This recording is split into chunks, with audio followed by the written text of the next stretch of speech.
In Washington, D.C., a woman goes to the local subway station while following a text message saying she'll find the answers she seeks under crossing 1114. However, when she arrives there, she finds nothing except her death because an incoming train kills her in seconds. Meanwhile in Thailand, American computer engineer Max is finishing his last job in the area. Afterward, he goes back to the hotel to get ready to return home, and he's surprised when he finds a package waiting for him with no sender. Inside he finds a very modern phone, but no clues about what he's supposed to do with it. Max decides to leave it for now and turns on the news, which is still discussing the matter of a controversial security funding bill that would authorize the NSA to upgrade its current surveillance technology worldwide. At that moment, a message from an unknown sender arrives on the new phone telling Max that the hotel will have a half-price rate this weekend only. When Max checks with reception, he gets confirmation that the promo is true, so he decides to stay 2 more days. At the same time in Russia, a bald man also receives a text message letting him know another phone has been detected. During the weekend, Max relaxes and has fun while still keeping up with the news, allowing him to learn the bill hasn't passed because of one vote, yet NSA director and bill supporter Burke refuses to comment on it.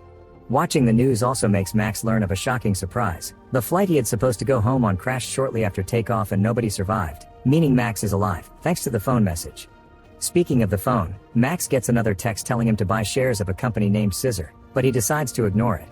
Later when he walks by the reception, Max congratulates the employees on the hotel's smart way to market their promos, but they don't know what he's talking about. When Max returns to his room, he tries to call the phone company to try to find out who sent the message, but their system says unknown sender as well. To make matters more mysterious, the news shows that Scissor's shares are skyrocketing, so Max has missed a huge investing opportunity. The next morning, Max gets a new text message telling him to go to Prague in the Czech Republic, and this time he decides to obey. As soon as he arrives at the airport, a Russian cabbie named Yuri offers to drive him into town in his old car.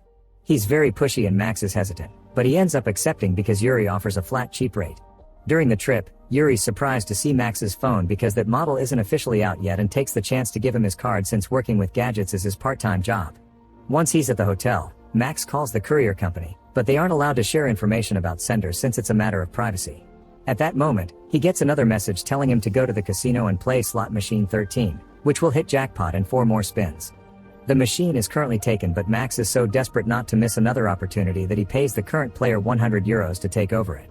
The man leaves, thus Max gets to play next, and just as the text predicted, he wins the jackpot. Since the casino has security cameras everywhere, this whole exchange is noticed by the security team and leader John orders his men to keep an eye on Max. Next, Max gets a message to go to blackjack table 6, and he exchanges his prize for chips to bet it all as the text says, earning him another win. John notices Max looking at his phone while he plays, so he sends one of his security guards to tell Max that phones aren't allowed in the casino. Not willing to give up this opportunity just yet, Max calls Yuri to see if he can help him find a way to access the texts without carrying the phone with him. Yuri accepts to help, but it'll take a few hours, so Max returns to the hotel where he finds a couple arguing in the corridor. Camilla seems to want to get away from a crazy man and Max comes in her defense, which earns him a punch from the guy that knocks him out. As soon as Max is unconscious, Camilla reveals it had all been an act and clones his phone's SIM card before waking him up. With the other guy gone, Max takes the chance to flirt with Camilla and they agree to talk later. Meanwhile, John's team discovers there's no record of Max's messages in any system, which shouldn't be possible. Back to Max, he meets with Yuri again, who installs a Bluetooth text-to-speech transmitter on his phone, allowing Max to go into the casino with only an earpiece. Yuri's also impressed by the anonymous texts since they're hiding the sender, and Max wonders if he can find out who sent them, but unfortunately that requires a level of hacking that Yuri can only do in Moscow, where he has all his advanced equipment and connections. Max returns to the casino and following the instructions in his ear, he manages to win again. Seeing this on the security cameras, John and his men go after him, chasing him through the building. Just when he's about to make it outside, Max is blocked by Special Agent Dave from the FBI, who arrests Max on the spot. John tries to stop him, claiming Max is their guy, but Dave doesn't listen and takes him away while reminding John he isn't an agent anymore. Moments later, Max is taken to an abandoned warehouse, where Dave interrogates him about the phone by threatening him with his gun. Max swears he doesn't know anything and Dave believes him, so he leaves him alone for a while. Afterward, John arrives at the same building, having used his resources to find out where Dave is hiding. Seeing as John won't leave without answers, Dave shares the information he has. They're investigating people receiving financial tips via text messages. All the recipients are American, but otherwise they seem random. The first one was an executive at a major credit bureau, the second was a realtor, and the third one was the woman from the subway station, who turns out to be an IT administrator at the Department of Defense. In fact, one of the messages asked her to shut down the firewalls to the Pentagon servers. The sender is always untrackable, and the receipts can't be interrogated because they all died in suspicious circumstances. They found Max in advance thanks to the FBI working with Burke's advanced spying system, which allowed them to intercept the texts. John and Dave agree to work together, and Max joins as well to avoid being sent to jail. Dave will keep the phone for the night, and Max mustn't leave the hotel for the sake of his own safety. The next day, John goes to see Mueller, the casino owner, who orders John to use as many resources as necessary to find the person behind those texts. Meanwhile, Dave calls Burke, who agrees to go live with his tracking system in 3 hours. At the hotel, Max is bored until he gets a call from Camilla, and they get a drink together at the hotel bar while bonding over personal anecdotes. Unfortunately, their little date is interrupted by John and Dave, who have come to pick up Max in order to start a plan. They've isolated the trace and now they need 3 messages for a lock, so Max will have to follow the instructions as usual until it's done. To achieve this, John gifts Max some extra chips to get him started. Max returns to the casino and bets it all, but this time, he loses and receives a message explaining this has been a warning. If he turns off the phone again, he'll be killed. This sounds like a disaster, but the texts are enough for Burke's men to track the location of the sender to Maryland, USA. However, as soon as Burke hears this, he orders everyone to shut all tracking systems down immediately and then calls Dave to abort the mission because the NSA's surveillance program known as Echelon seems to be involved. Dave follows the orders and informs Max and John that the reasons for the termination are classified, but John can guess Echelon is involved. At the NSA headquarters, Burke's going crazy wanting to know who has hacked into Echelon to send these texts, but the system doesn't show any unauthorized access. Sometime later, John informs Mueller that Dave left with the phone and his theory about Echelon, so Mueller orders him to keep an eye on Max. Since he's still alive, this mysterious organization may contact him again. In the evening, Max visits Camilla at her home, where they share their dreams for the future and spend the night together. The following morning, while Max is distracted, Camilla gets a phone call that reminds her to keep Max busy and inside the apartment. In the meantime, the phone gets a text with an address, so Burke orders Dave to send an agent pretending to be Max.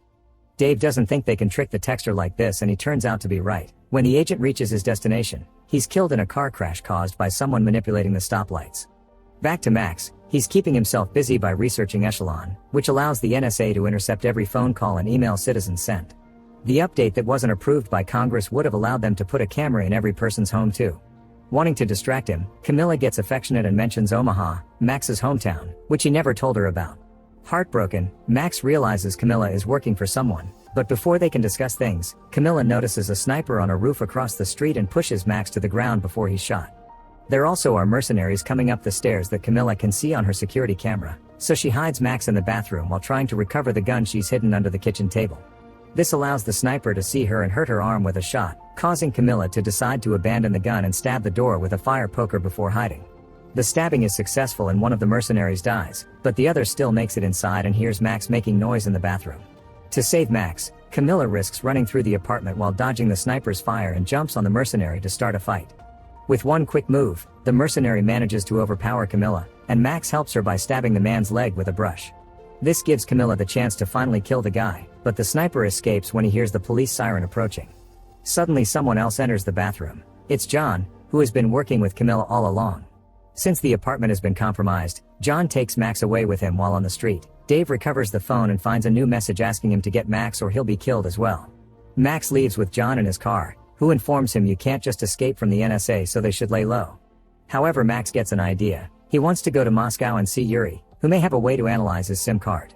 John refuses, thinking they can't trust some random guy, but Max convinces him by pointing out Russia has more advanced systems than the USA and they don't have anywhere else to go anyway. Fortunately, John has the cloned SIM card information Camilla acquired, and he can ask Mueller for safe traveling to Russia. As soon as they make it to Moscow, Burke's spying system tells him of their location and he sends Dave after them. John and Max visit Yuri, who swears he knows nothing after John threatens him and promises to get the job done in 3 hours. Afterward, John and Max go for a walk through the city, and Max gets to hear why John left the FBI. He was against Burke's tracking policies and talked too much. 3 hours later, when they return to Yuri's place, they discover nobody accessed Echelon to send the messages. They were sent by Echelon itself. All the texts it sent had information from its power to spy on everything. It knew the flight would crash because it intercepted the fuel analysis. It knew about scissors stocks thanks to reading the owner's messages with its stockholders, and everything in the casino it could guess thanks to the fast way it could count cards and keep track of the moves in the slot machines. Their conversation is suddenly interrupted by the arrival of the FBI, so John and Max run through the back door and steal a van from a neighbor in order to escape.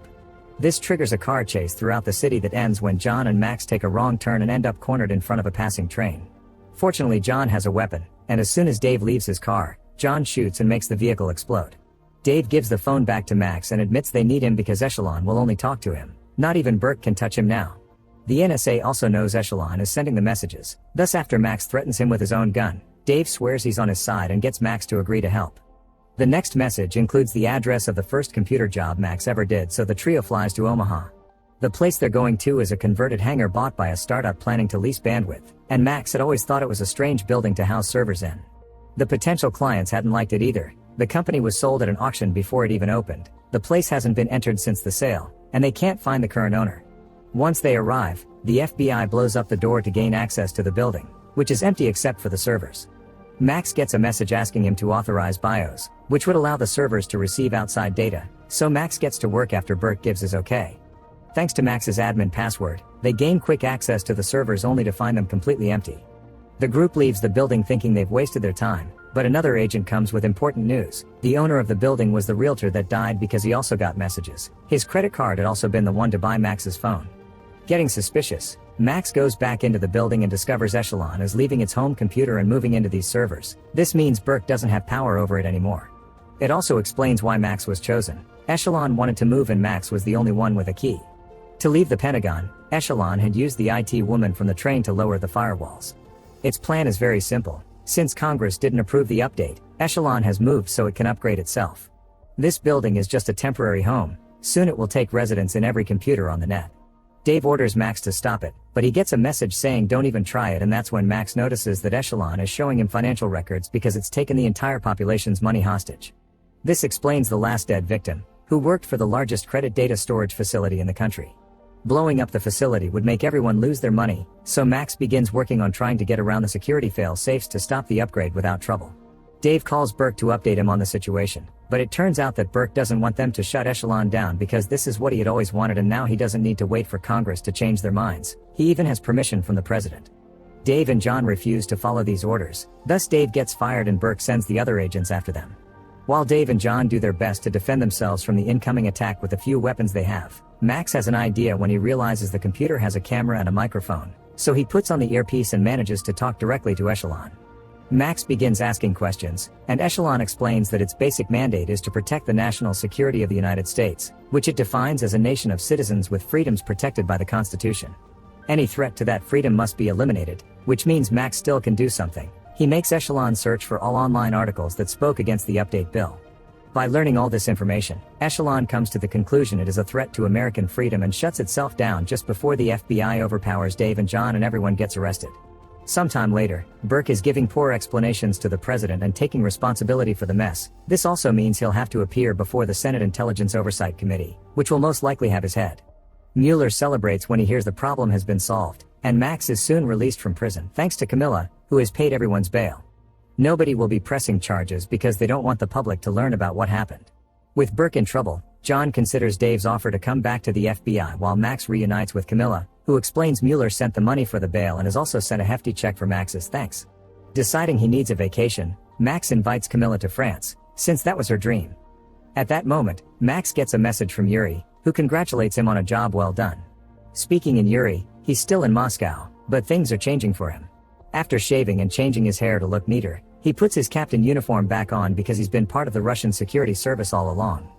The bold man from the beginning is his boss, who commends him for his actions and points out they've helped the Americans to make the right decision. Make sure to subscribe and turn on notifications so you can watch more videos like this. Thanks for watching.